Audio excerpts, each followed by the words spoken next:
अस्सलाम वालेकुम। Programme capital view के साथ मैं हूं नाहिद चौधरी। नाज़रीन, प्रोग्राम के पहले हिस्से में हम सबसे पहले बात करेंगे, एक बड़ी ज़बरदस्त किस्म की बात की है वज़ीर आज़म शहबाज शरीफ साहब ने। उन्होंने कहा कि ग्रैंड डायलॉग होना चाहिए, तमाम जमातों को, तमाम इदारों को मिल बैठना चाहिए और पाकिस्तान की तरक्की के लिए बात होनी चाहिए, उस पर काम होना चाहिए। आपस में 100 इख्तिलाफ़ात सही, लेकिन अगर मुल्क को आगे लेकर जाना है, मुल्क को तरक्की की तरफ लेकर जाना है, मौशी चैलेंजेस से निपटना है, तो उसके लिए बेहद ज़रूरी है कि सब आपस में बैठें। बल्कि शायद खाकान अब्बासी साहब ने कहा कि चाहे फ़ौज हो, चाहे अदलिया हो, उनको भी अपना किरदार इसमें अदा करना चाहिए। तमाम इदारे से और सियासी जमातें जो हैं वो मिलकर बैठें और इस पर काम करें। किसी भी किस्म के हालात में मुल्क को की जो मौशी सूरत हाल है वो डिस्टर्ब नहीं होनी चाहिए। और ये कोई वैसे आज की बात नहीं है, पहले भी हमने बहुत मरतबा ये बात सुनी है, लेकिन इस पर कभी कंसेंसस हो नहीं पाया, तमाम जमातें इकट्ठे मिलकर बात कर नहीं पाई।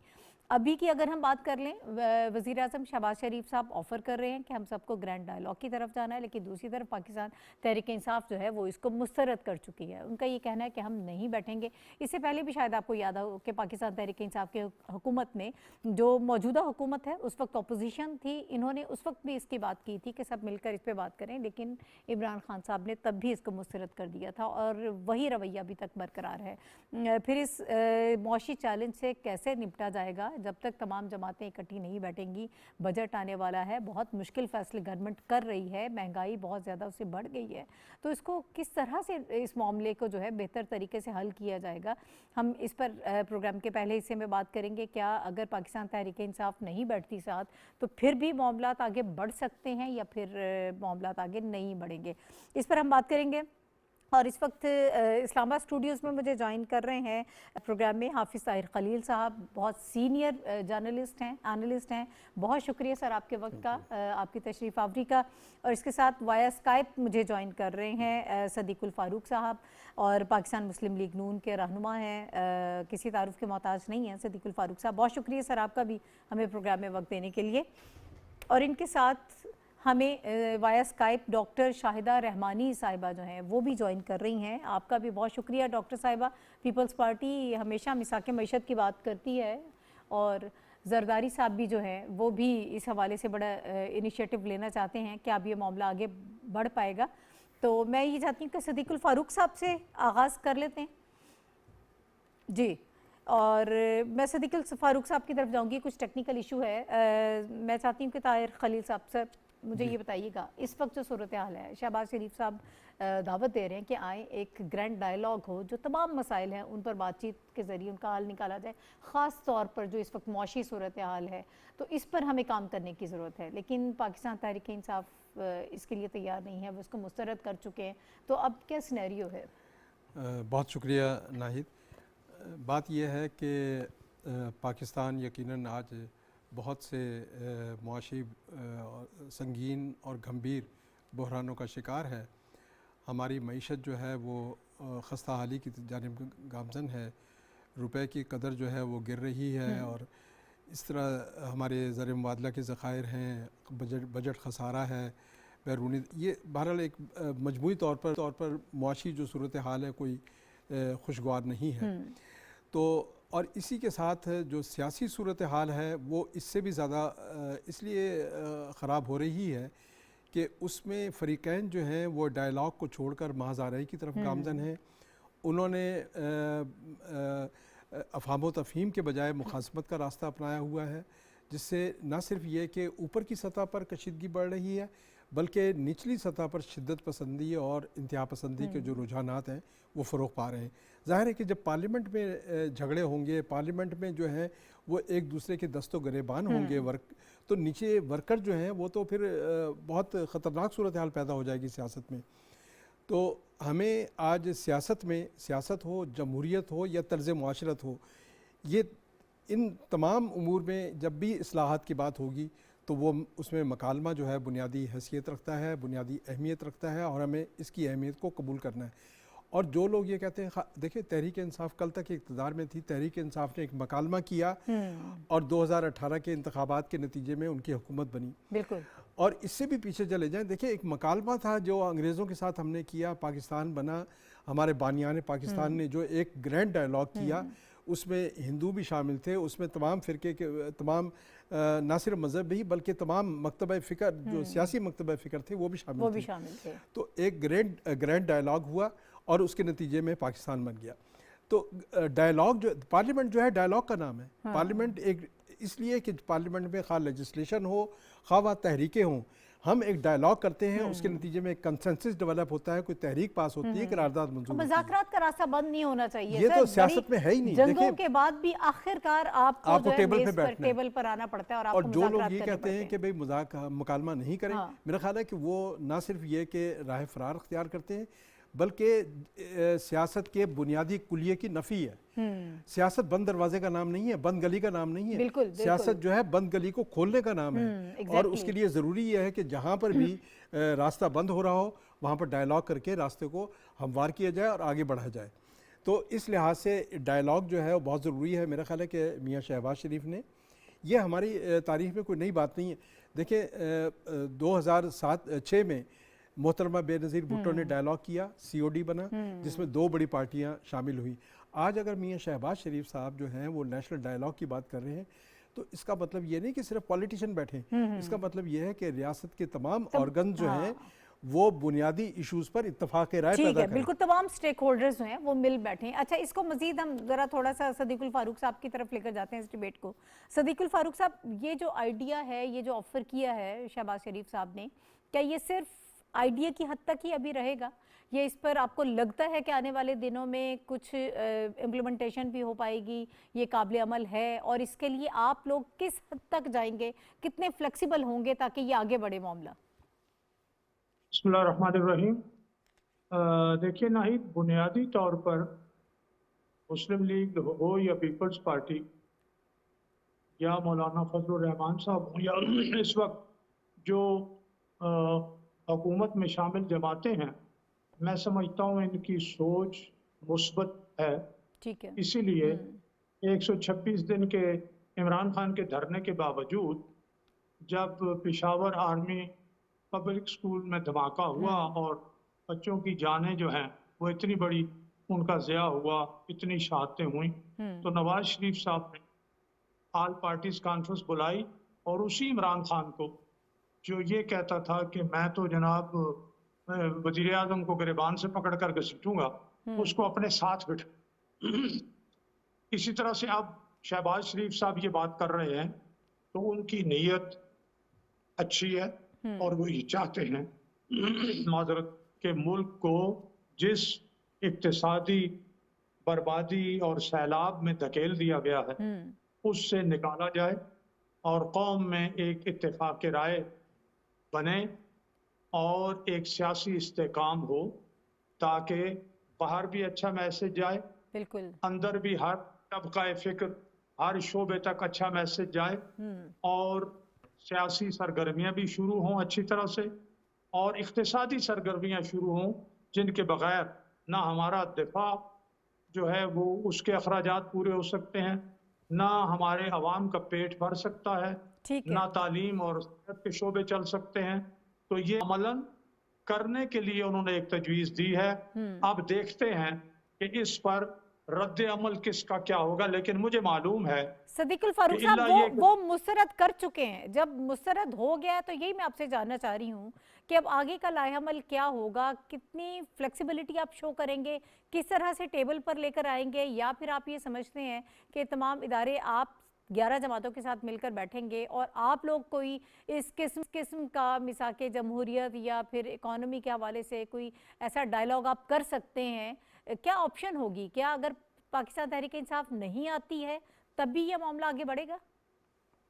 देखिए जी, पाकिस्तान तहरीक इंसाफ के एक पाकिस्तान में एक महदूद वोट हैं, तो सारी कौम तो उनके नहीं है, बाकी कौम की बड़ी अक्सरियत तो PDM और मौजूदा हुकूमत के साथ है। आप वोटों का तनासुब देख लें, उसके साथ प्रोफेशनल तंजीमें हैं, बाकी इदारों की बात भी मेरे दोस्त ने की है जी। तो बाकी सारे मिल बैठे, तहरीक इंसाफ के लीडर का तो रवैया ही मनफी है, तो ही इज नेगेटिव इनकारनेट। वो तो उन्होंने कभी मुस्बत बात की ही नहीं है ना, वो अपने आप को खुदा का अवतार समझते हैं कि उनके अलावा बाकी सब बेकार है। तो हम भी अगर वो नहीं हाथ बढ़ाते और हाथ मिलाते तो बैठे रहें, कोई बात नहीं, चंद दिन और गुजरेंगे तो जो चंद ठीक लोग है, उनके साथ हैं वो भी नहीं रहे। सही है, हाँ। सही, आपकी राय आ गई है। मुझे एक ब्रेक के बाद डॉक्टर शाहिदा रहमानी साहबा की तरफ जाएंगे, वही सारे इशू को किस तरह से देखती हैं। एक ब्रेक के बाद वापस आते हैं, हमारे साथ रहिए।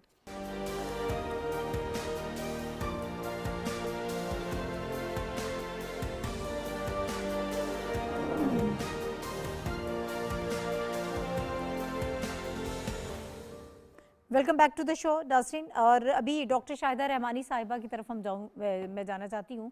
डॉक्टर साहिबा, इस वक्त आपको क्या सिचुएशन लग रही है? शहबाज शरीफ साहब जो हैं उन्होंने ऑफ़र की है कि ग्रैंड डायलॉग होना चाहिए, सब मिल बैठकर बात करें ताकि मामला जो है वो बेहतर तरीके से मुल्क के आगे बढ़ें। तमाम इत्तेहादी जमातें जो हैं वो भी इसी कंसेंसस के साथ आगे बढ़ना चाहती हैं और पाकिस्तान तहरीक इंसाफ तो इसको मुस्तरद कर चुकी है। बल्कि फ़ारूक हबीब साहब का मैं देख रही थी, उन्होंने कहा कि ये 8 हफ्तों में इन्होंने मईशत का बिल्कुल बेड़ा गर्क कर दिया है और ये उसे बचने के लिए इस किस्म की बात कर रहे हैं, हम इसकी तरफ नहीं आएंगे। What's your take on it? देखिए नाहिद, सबसे पहली बात ये कि इमरान खान साहब जो हैं उनके अंदर कोई पॉलिटिकल विल नहीं है, कोई सियासी सोच नहीं है। और आपने देखा कि जब 2013-14 में जो धरना दिया उसके अंदर भी उन्होंने पार्लियामेंट पे हमला किया, सिविल नाफरमानी की तहरीक चलाई, पीटीआई पे हमले किए, इदारों पे हमले किए। तो उनकी कभी ऐसी सोच ही नहीं रही। मैं समझती हूँ कि जिस तरह प्राइम मिनिस्टर साहब ने कहा, बिल्कुल इस वक्त जो बरसर इख्तिदार हुकूमत है, कोalition गवर्नमेंट है और उसके अंदर ये बड़ी देखें कि तमाम की तमाम क़यादत सियासी तदब्बुर, सियासी बसीरत, सियासी फिक्र रखने वाली है और उन्होंने एक लॉन्ग टाइम जो है जमहूरी जद्दोजहद में अपना गुजारा है। पाकिस्तान पीपल्स पार्टी में आपने देखा कि एक प्राइम मिनिस्टर, हमारे इलेक्टेड प्राइम मिनिस्टर को मुतनाज़ा अदालती फैसले में हैंग किया गया, लेकिन हमने इदारों पे हमला नहीं किया। शहीद मोहतरमा बेनज़ीर भुट्टो साहबा को इसी रावलपिंडी में जलसे आम में शहीद किया गया। हमने पाकिस्तान खपे का नारा लगाया क्योंकि पाकिस्तान है तो हम हैं। और पाकिस्तान के लिए इस वक्त जब इमरान खान साहब हुकूमत में थे, मईशत का जो बेड़ा गर्क किया था, उस वक्त भी अपोजिशन इंतहाई बहुत ही दानिशमंदाना अंदाज में अपोजिशन ने पैगाम दिया कि हम आपकी मईशत के इस्तेहकाम में, पाकिस्तान की जो माशी बहरान है उससे निकलने में आपको तामुन की पेशकश करते हैं। और इमरान खान साहब जब डॉक्टर साहिबा वो तब नहीं बैठे थे, उन्होंने अब वो अभी भी नहीं बैठेंगे। हाथ मिलाना तो दरकिनारे, डायलॉग के तमाम दरवाजे बंद कर दिए थे। सियासत में कभी डायलॉग के दरवाजे नहीं होते, सियासत होती ही डायलॉग के थ्रू है। आप देखें कि इस मुल्क को आइन और पार्लियामेंट को जो आइन दिया गया, इस मुल्क को जो आइन दिया गया, अच्छा डॉक्टर साहिबा, मैं यही आपसे समझना चाह रही हूँ, अगर आप हमें ये बता पाएं कि पाकिस्तान तहरीक इंसाफ उस वक्त भी साथ नहीं बैठी थी, तो अब तो वो बिल्कुल इस पे तैयार नहीं है। अब उसके बाद अगला लाएहमल क्या होगा, किस तरह से मामला आगे बढ़ेगा? क्या बाकी इदारे, बाकी स्टेक होल्डर्स जो हैं वो पाकिस्तान तहरीक इंसाफ के बगैर इस मामले को लेकर आगे बढ़ सकते हैं? देखिए, इस वक्त तमाम पॉलिटिकल जमातें मासिवाय तहरीक इंसाफ के असम्बली में बैठी हुई हैं और तहरीक इंसाफ का काम ही नहीं है कि वो सियासत कर सके। यही वजह है कि आप ये देखें कि इस वक्त जो मुआशी बहरान है मुल्क को दरपेश, उसके अंदर तहरीक इंसाफ के जो इमरान खान साहब हैं वो 172 मेंबर नहीं पूरे कर सके।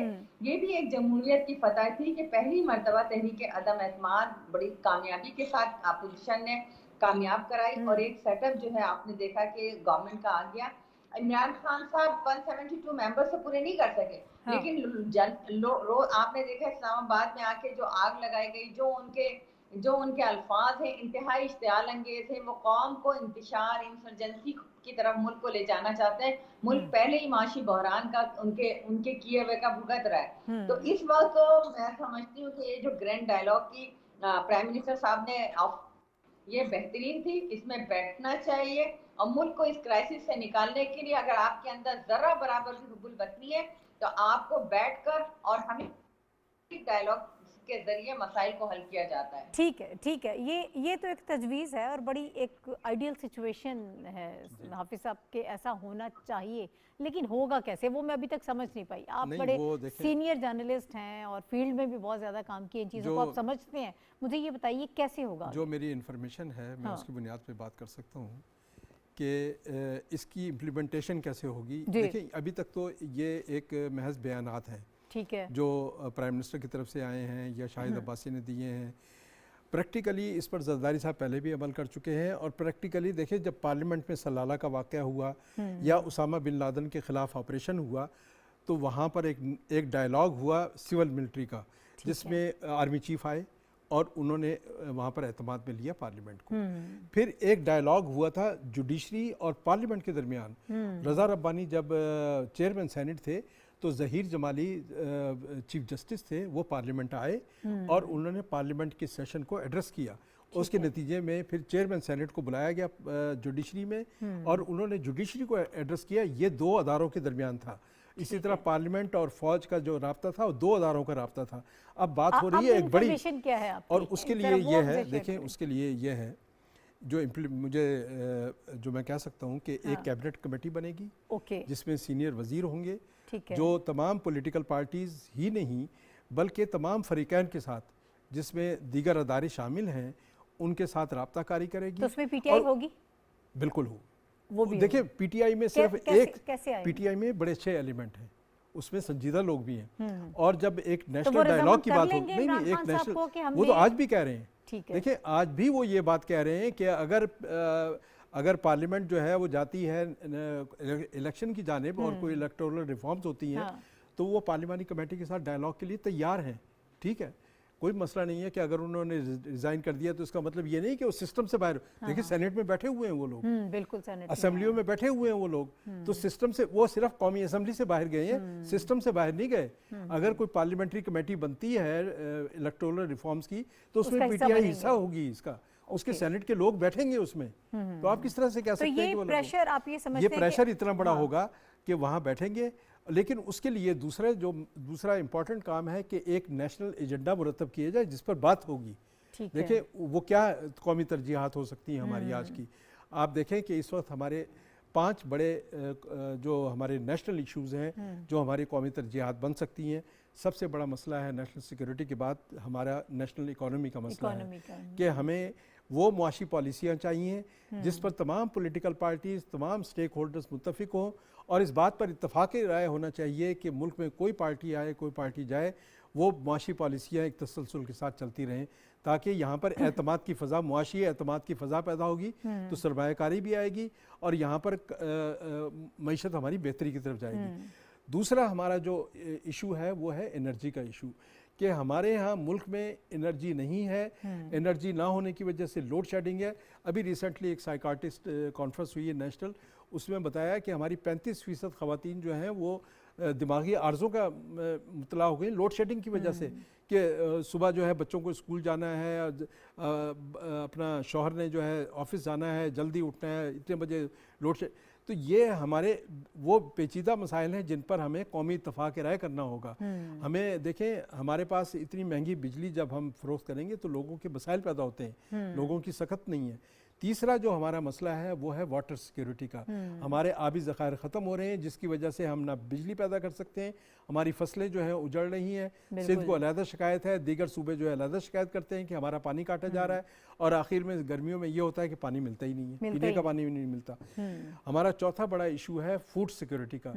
बावजूद इसके कि हम एक ज़रई मुल्क हैं, लेकिन हमारे पास खुराक के वसाइल इस वजह से कम होते हैं कि इंडिया हमारा पानी रोक लेता है। हमारे अपने रिजर्वायर मौजूद नहीं है, और रिजर्वायर जो हैं जब बनने थे उस सियासतबाजी का शिकार हो गए।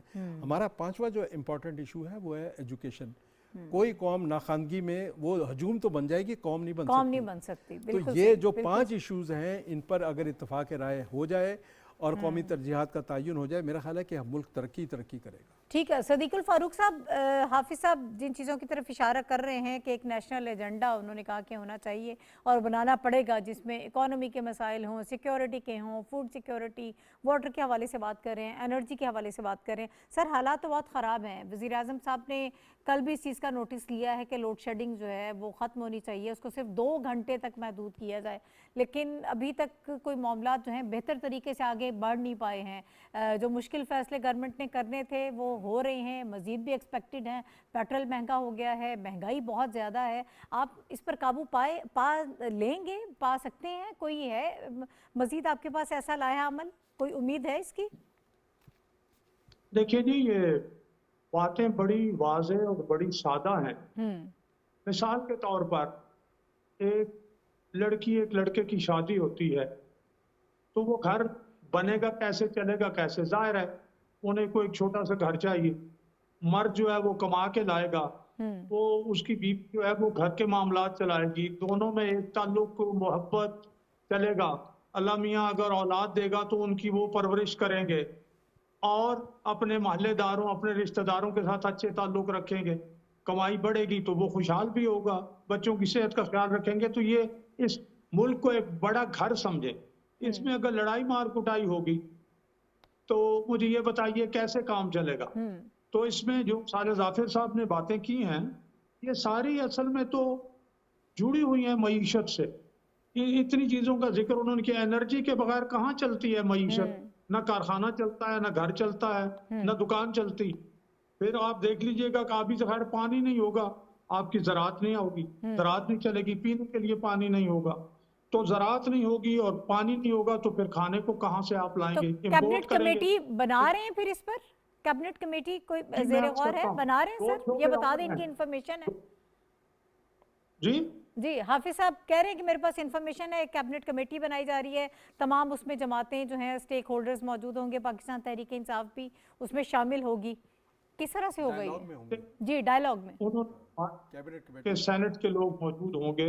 हम्म ये बात तो टेक्निकली तो ठीक है हम्म कि जनाब सेनेट में जो उनकी नुमाइंदगी है वो शायद उसमें भी आ जाए, हम्म लेकिन असल में उनका जो खुद लीडर है वो कर क्या रहा, उसकी सोच मनफी है। मैंने इसलिए कहा था कि अगर वो नहीं खुद आता बंदा हाँ और मनफी सोच ही रखता है और अमल भी उसका मनफी है, तो भी कौम बहुत बड़ी कौम है पाकिस्तान।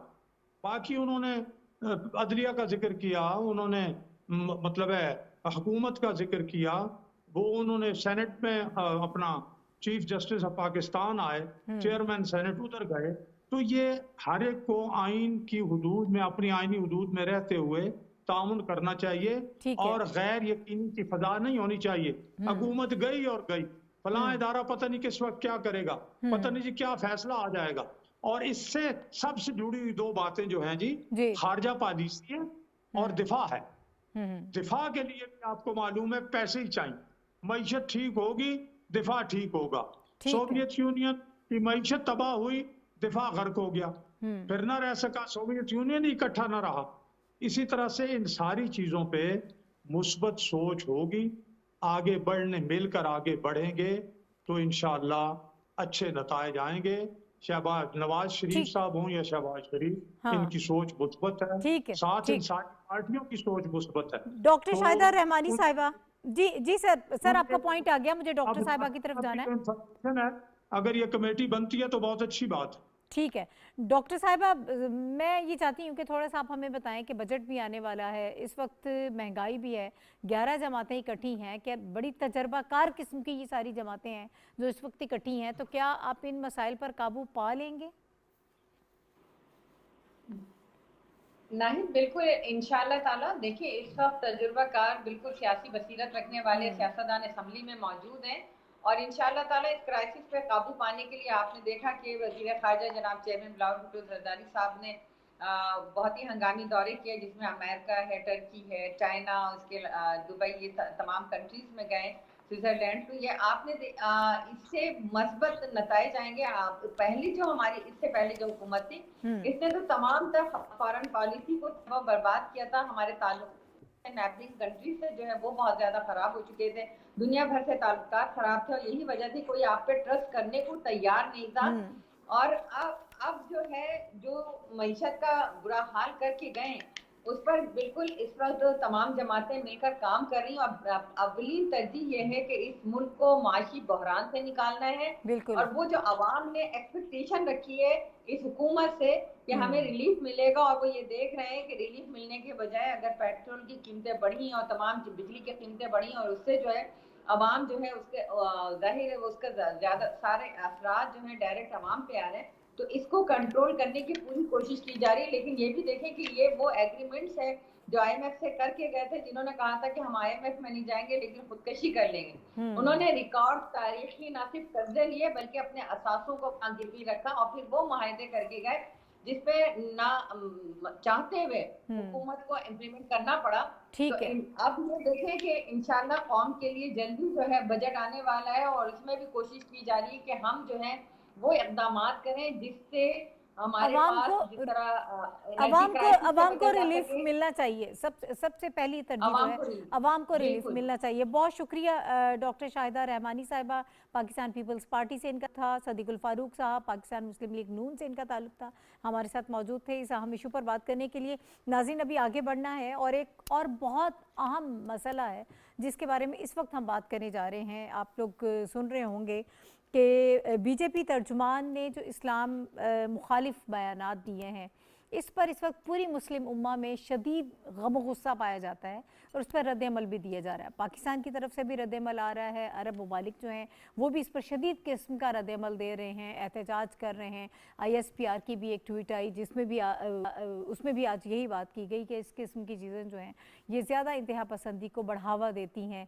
तो ये अरब ममालिक ख़ास तौर पर इसके लिए बायकॉट की बात कर रहे हैं कि इंडिया का बायकॉट होना चाहिए और ये बायकॉट हो रहा है। क्या जो बीजेपी रहनुमा के ने जो गुस्साखाना बयानात दिए हैं, क्या उनकी रुकनीत मुअत्तल कर देना, पार्टी से निकाल देना काफ़ी होगा? क्या ये सिर्फ यही इस मसले का हल है? इसके साथ साथ पैरेलल अगर देखें तो ये बहुत सालों से इस किस्म की चीज़ें हो रही हैं। जब कश्मीरियों पर वहाँ उनको शहीद किया जा रहा है, जो जुल्म और सितम वहाँ पर हो रहा है, लेकिन तब बदकिस्मती से इस तरह से आवाज़ें सामने नहीं आई। अगर उसी वक्त आवाज़ें उठा ली जाती तो शायद फिर आज ये दिन भी हमें ना देखने पड़ता और इस किस्म की सख्त किस्म की जो सूरत हाल है उससे हमारा वास्ता ना पड़ता, उनको शय मिलती रही। और ख़ास तौर पर जब से बीजेपी की गवर्नमेंट आई है, हम बारहा ये बात कर रहे हैं, तब से इस किस्म की चीज़ें जो हैं वो बहुत ज़्यादा हो रही हैं। क्या अब इतना प्रेशर डेवलप होगा उन पर कि मज़ीद आगे इस पर ज़्यादा बेहतर तरीके से काम किया जाएगा? माफ़ी मांगने की बात हो रही है कि इंडिया को माफ़ी मांगनी चाहिए, क्या इस पर मोदी सरकार जो है वो माफ़ी मांगेगी? इसके हवाले से हम बात करेंगे। और इस वक्त हाफिज़ साहब तो मेरे साथ मौजूद स्टूडियोज़ में, लेकिन डॉक्टर हामिद ख़ान अल मशरकी साहब जो हैं, माहिर बैनुल अक़वामी उमूर हैं, वो भी इस वक्त हमारे साथ टेलीफोन लाइन पर मौजूद हैं, वाया स्काइप बल्कि हमें ज्वाइन कर रहे हैं। डॉक्टर साहब, मैं डॉक्टर साहब से आगाज़ कर लेती हूँ। डॉक्टर साहब, इस सारी सिचुएशन पर भी मैं चाहती हूँ कि थोड़ा सा आप अपनी ओपिनियन दीजिएगा। और पाकिस्तान की तरफ से रद्द अमल आ रहा है, पूरी उम्मत मुस्लिमा जो है वो इस वक्त बहुत गुस्से में है। कैसे रुकनीत मुअत्तल कर देना, पार्टी से निकाल देना, यही इस मसले का हल है? ये काफ़ी है?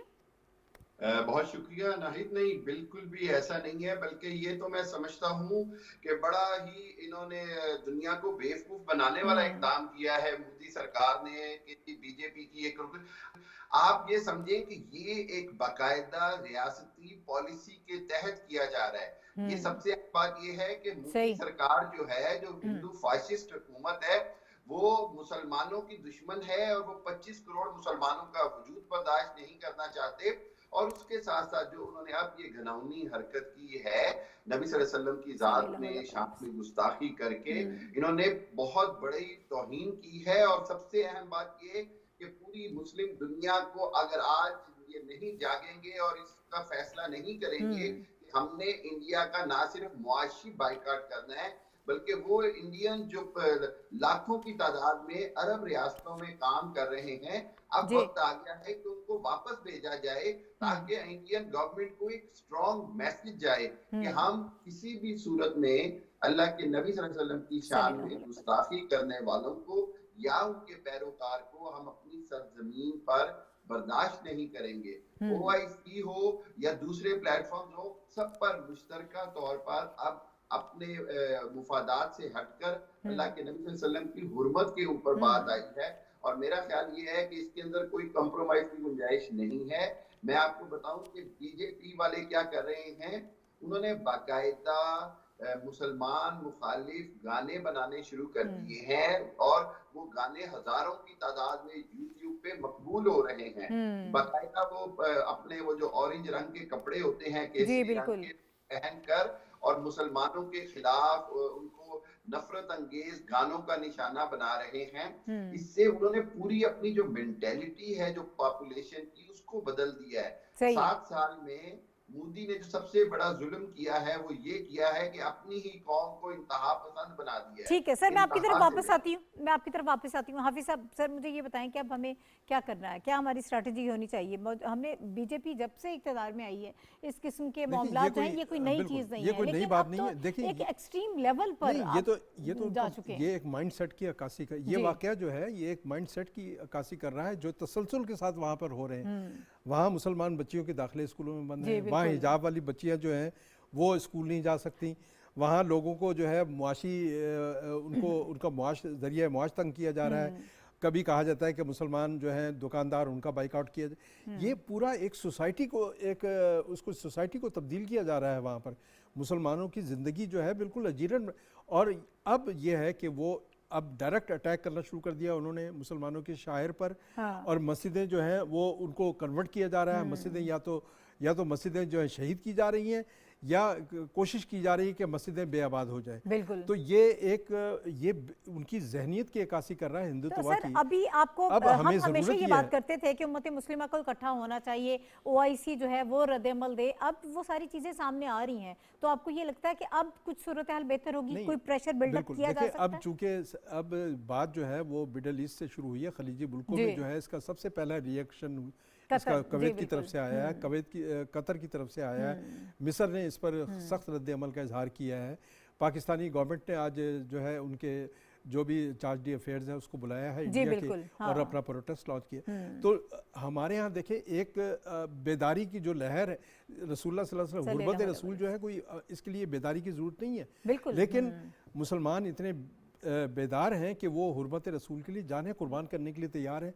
ये एक नाजुक मसला है और इसके लिए ज़रूरी यह है कि जो हमारे फोरम्स हैं, अक़वाम मुत्तहिदा का एक फोरम है, उसमें सिक्योरिटी काउंसिल में इंडिया भी बैठा हुआ है। आप उसकी वहाँ पर खटखटाएं, दरवाज़ा खटखटाएं कि भाई इंडिया का जो है असल चेहरा है वो ये है। इंडिया का असल चेहरा वो नहीं है जो हिंदुस्तान का अक़वाम मुत्तहिदा में दिखाया जाता है, बल्कि असल चेहरा ये है कि वहाँ पर मुसलमानों की ज़िंदगी जीरन कर दीजिए और मुसलमानों के जो इस्लामी शायर हैं उनकी बेहुरमती की जा रही है और मुसलमानों से इतनी नफरत पैदा की जा रही है कि वहाँ पर मुसलमानों की ज़िंदगी बिल्कुल तकरीबन तबाह की जा ठीक रही है। है। अच्छा डॉक्टर साहब, मैं आपकी तरफ आऊँगी, वक्त थोड़ा कम है सर। मैं चाहती हूँ कि ज़रा इसको सम अप कर लेते हैं। इस वक्त जो इंतहा पसंदी हमें इंडिया में नज़र आ रही है, इंडिया खुद भी उससे महफूज नहीं है। अगर मैं पिछले कुछ अरसे में एक सर्वे हुआ उसका जिक्र करूं जिसमें बताया गया कि 70,000 देहात जो हैं इंडिया के वो इस वक्त शदीद किस्म की इंतहा पसंदी का शिकार हैं। तो हमें नज़र नहीं आती ऐसी सूरत हाल कि एक दूसरे को जो है वो कबूल नहीं किया जाता वहाँ पर, अब देख रहे हैं। और पाकिस्तान की अगर हम बात करें, कर्क में मंदिर का वाक़या हुआ, रहीम यार खान वाली साइड पे मंदिर का वाक़या हुआ, हमारी तरफ से तो जुडिशरी ने भी, सुप्रीम कोर्ट ने अस खुद नोटिस लिया और उनको दोबारा तामीर करवाया गया। तो क्या वहाँ पे इदारे जो हैं वो इन हालात में कुछ किरदार अदा कर सकते हैं, या वो भी वही बाइस्ड अप्रोच के तहत ही आगे चलेंगे? नहीं, बड़ा जुल्म तो यही होता है जब, जैसे मैंने कहा कि जब रियासत की पॉलिसी हो जाए, जब रियासत उनकी पुष्टपनाही करने लगे और ऐसे मुल्क के अंदर जहां पर सुप्रीम कोर्ट बाबरी मस्जिद जैसे फैसले जो हैं वो मुतअस्सब और तासुब की बुनियाद पर मुसलमानों के खिलाफ दें और वहां पर दंगा फसाद मचाने वालों को बिल्कुल खुलेआम माफी दे दी जाए, मस्जिदों को तोड़ा जाता है, नौजुबिल्लाह शहीद किया जाता है। इस सारी सूरत हाल के अंदर जब रियासत की पुष्टपनाही होगी तो यही सबसे खतरनाक सूरत हाल है। इसीलिए मैं बार बार कहता हूँ कि ये वो वॉर क्राइम्स हैं, ये वो इंसानी जराइम हैं जिसके ऊपर मोदी को ना सिर्फ मुसलमान ममालिक की तरफ से कटहरे में लाना चाहिए बल्कि इंटरनेशनल जो कोर्ट ऑफ जस्टिस है अब उसको भी बेदार होना पड़ेगा और मोदी से जो इंसानी हकूक की पामाली है उसके ऊपर उसको जवाबदेह करना पड़ेगा। ये ना सिर्फ 25 करोड़ मुसलमान इंडिया में रहने वालों का मसला है बल्कि ये इंसानी हकूक की बदतरीन पामाली की बात है। बिल्कुल बिल्कुल। बहुत बहुत शुक्रिया डॉक्टर आमिर खान हमारे साथ मौजूद थे, माहिर बैनुल अक़वामी उमूर। और ये मामला बहुत नाजुक है, बड़ी हसास किस्म की सूरत हाल है जिस पर कोई भी मुसलमान किसी भी सूरत में कॉम्प्रोमाइज़ नहीं कर सकता। और हमें उम्मीद है कि इस पे बात आगे बढ़ेगी और इंडिया पे प्रेशर डेवलप होगा और वो माफ़ी मांगने पर मजबूर होगा। एक और बहुत अहम इशू है, जाते जाते मैं चाहती हूँ कि उसके हवाले से भी थोड़ा सा बात कर लें। एक हीट वेव जो है उसका हम शिकार हैं, पिछले दिनों भी हम इस पर बात करते रहे। अभी भी सूरत हाल जो है वो शदीद गर्मी का हमें सामना है और इसकी वजह ये बात बताई जाती है कि क्लाइमेट चेंज है, जिसकी वजह से मौसम तब्दील हो रहे हैं, उनका पैटर्न जो है वो चेंज हो रहा है। कभी सर्दियां बहुत तवील हो जाती हैं और जब गर्मी आती है तो वो इतनी शदीद होती है कि वह नाकाबिले बर्दाश्त होती है। इसी किस्म की हीट वेव का इस वक्त भी हमें सामना है और एक रिसर्च हमें ये बताती है कि पाकिस्तान और भारत में गर्मी के रिकॉर्ड टूटने के इम्कानात 100 गुना जो हैं वो बढ़ चुके हैं। और इसके हवाले से मज़ीद ये भी बताया जाता है कि ये नए जो रिकॉर्ड कायम हो रहे हैं उनके इम्कानात तो चूँकि बहुत ज़्यादा हैं। वर्ल्ड मेट्रोलॉजिकल ऑर्गेनाइजेशन का कहना है कि जनूबी एशिया में गर्मी की वजह जो है वो सिर्फ माहौलियाती तब्दीली नहीं है, बल्कि कुछ और भी फैक्टर्स हैं जो इसके अंदर इन्वॉल्व हैं। और ये गर्मी की लहर जो है ये सिर्फ इंसानों को ही नहीं बल्कि हमारे एग्रीकल्चर सिस्टम को, मईशत को, पानी, बिजली, हर चीज़ को जो है वो मुतासर कर रही है। ये सारी जो सूरत हाल है ये आगे आने वाले दिनों में कैसे रहेगी, ये हीट वेव जो है कितने दिनों तक हमें जो इसको फेस करना पड़ेगा, इसके हवाले से हमें बताएंगे साहबजाद खान साहब जो हैं डीजी मेट ऑफिस, वो हमें ज्वाइन कर रहे हैं। वो हमें बताएंगे कि इस वक्त सूरत हाल क्या है। अस्सलाम वालेकुम सर। सर, मौजूदा जो हीट वेव है मैं चाहती हूँ ज़रा क्विकली आप हमें बता दीजिएगा कितने दिन का ये दौरानिया है इस वक्त जिसका हम शिकार, और वजूहात के हवाले से जो बात की जा रही है अगर आप हमें थोड़ा सा उस पर भी रोशनी डाल पाएँ। बिल्कुल जी, ये हीट वेव जो है अगले 3 दिन तक इससे हमें सामना करना पड़ेगा। खास तौर पे सिंध के जो इलाके हैं और पंजाब के जनूबी इलाके वहाँ पे तो इंतहाई शदीद है, लेकिन ये लाहौर या ये इस्लामाबाद तक भी इसका असर है। लेकिन आने वाले दिनों में ये इस वीकेंड पे जो है वो इंशाल्लाह उम्मीद है कि प्री मानसून का पहला स्पेल जो है वो हिट करेगा। हाँ। और उससे काफी रिलीफ मिलेगी, यानी बारिश भी होगी। लेकिन वो ये जो प्री मानसून का स्पेल है ये तकरीबन अगले हफ्ता कंटिन्यू रहेगा। इस तरह के जी दरमियान में वक्फा हो जाएगा, फिर आ जाएगा। तो ये अच्छी बारिशों का इम्कान आगे हमें लग रहा है इंशाल्लाह। ये और हीट वेव से काफी हद तक जो है वो पंजाब के जो साउथ पंजाब के इलाके हैं वहाँ जहाँ बारिशें कम होती हैं वहाँ पर ये जो हीट वेव है वो कितना मुतासिर कर सकती है इसको मजीद? देखिए, पता क्या, ये हीट वेव तो जो इस साल है तकरीबन मार्च के महीने से चल रहा है ये सिलसिला।